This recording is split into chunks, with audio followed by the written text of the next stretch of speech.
The idea of infiltrating a secretive cult to locate an estranged relative is certainly a compelling one, and while The Church in the Darkness offers plenty of narrative variety to go along with this idea, I can't help but feel like its mechanics let it down somewhat. But for what it's worth, The Church in the Darkness does have a fairly intriguing storyline revolving around the titular church known as the Collective Justice Mission and their isolated colony in South America called Freedom Town. Players control an ex-law enforcement officer named Vic, who's tasked with finding their nephew who joined the religious group but hasn't been heard from in some time.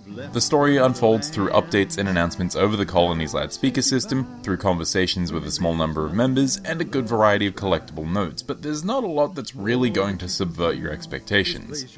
The Collective Justice Mission as a whole comes off about as extreme and unsympathetic as you might expect, though the game does procedurally generate certain narrative elements so that certain characters might have different beliefs or allegiances upon each new playthrough. This does leave some characters feeling more relatable than others during certain runs, but more often than not it serves to add more replay value at the cost of narrative consistency. This is surely appealing to someone out there, but I can't say it did much for me, simply because the moment-to-moment gameplay just wasn't very enjoyable. In terms of its gameplay, The Church in the Darkness offers up simple stealth mechanics, and that's just about the sum of it. You spend the majority of the game running around Freedom Town, avoiding the vision cones of its members as you uncover clues to the whereabouts of your nephew, and find members who will help you rather than shoot you on sight.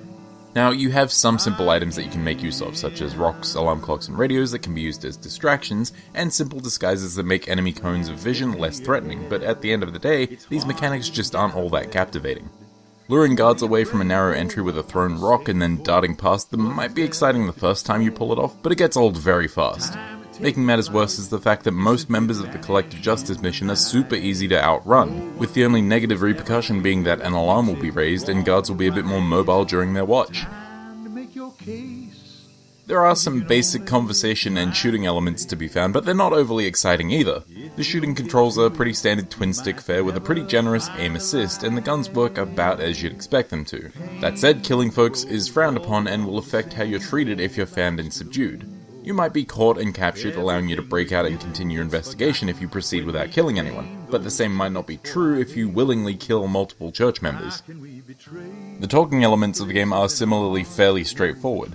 There are, as far as I've seen, no opportunities to persuade or intimidate characters, with interactions limited to asking questions and gaining information.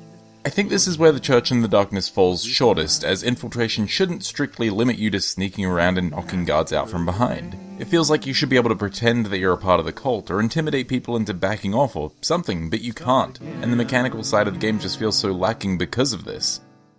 Now, there are some qualities of The Church in the Darkness that are worth some praise, specifically its procedurally generated aspects. Going into a run and not knowing where characters' allegiances lie until you find them and speak to them is a unique twist, and having clues scattered around Freedom Town at random means that you'll need to search everywhere if you're looking to resolve side quests for certain characters. But, at the end of the day, extending a game's replay value is only really valuable if the game in question is fun to play at a base level, which this isn't. And it's a damn shame too, because talking to the characters is probably the most interesting part of the game. Figuring out where they stand with the cult's extreme isolationism is always fascinating, and it helps that the leaders of the cult, Isaac and Rebecca Walker, are brought to life with some solid voice work. Exploring the colony to find these folks can be a little boring though, and the simple art style doesn't do much to keep the proceedings engaging, especially when the gameplay is just so underwhelming. But I guess the game does have something like 19 endings, so if you're the kind of person that loves playing with systems and procedurally generated elements, then you might find something interesting here. These endings can be impacted by your level of stealthiness and lethality, the personalities of the cult leaders, and how successful your efforts to find your nephew are, so there's a fair bit of variety in the endings, if you can push through the slog that is the game's mechanics. These endings may even be affected by how successfully you complete the game's side missions, though thanks to the game's procedurally generated nature, I was never able to find the corresponding clues for the side missions I had to complete. Also, it's worth noting that the game takes for fucking ever to load on each new run, so replayability, not that enticing, to be honest. With that said, The Church in the Darkness is bad.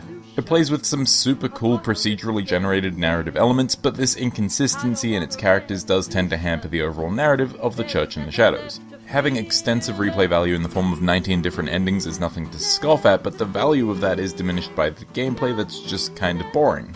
I would definitely recommend giving this one a pass.